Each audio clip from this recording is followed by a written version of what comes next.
Hi guys, welcome to my channel. My name is Lizelle, and in this video I'll be doing a money bouquet tutorial.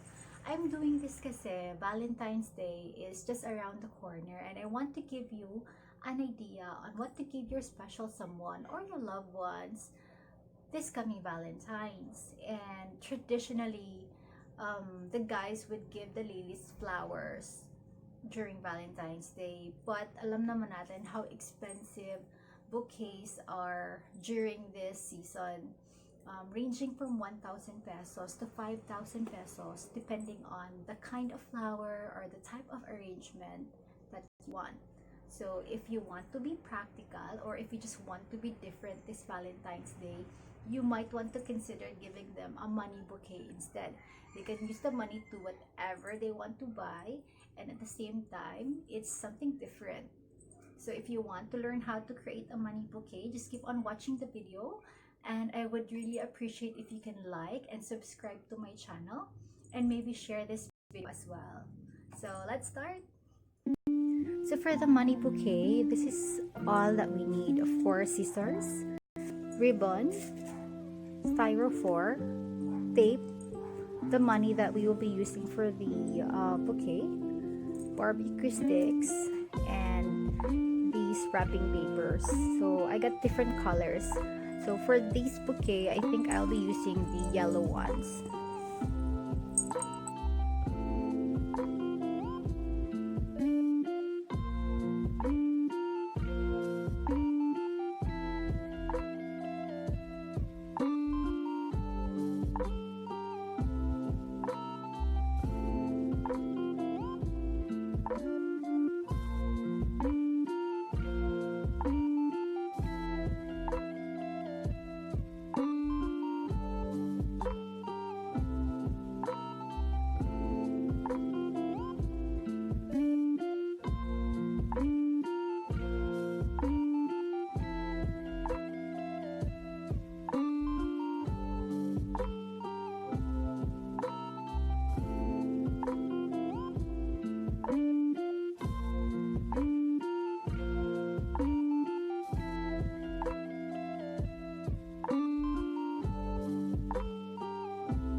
bouquet. This is our final product.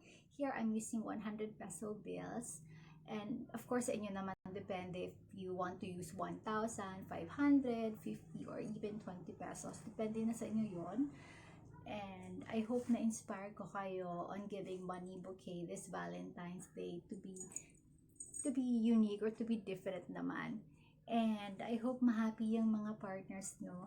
And for the girls naman, don't forget to make your partner feel special as well. Hindi naman pwede yung girls lang ang happy for Valentine's. Dapat yung mga partners din natin. So maybe you can prepare a little surprise for them as well. So happy Valentine's everyone. Spread love and kindness always. And again, thank you for watching my video. Like and subscribe. Also share na lang din. Thank you!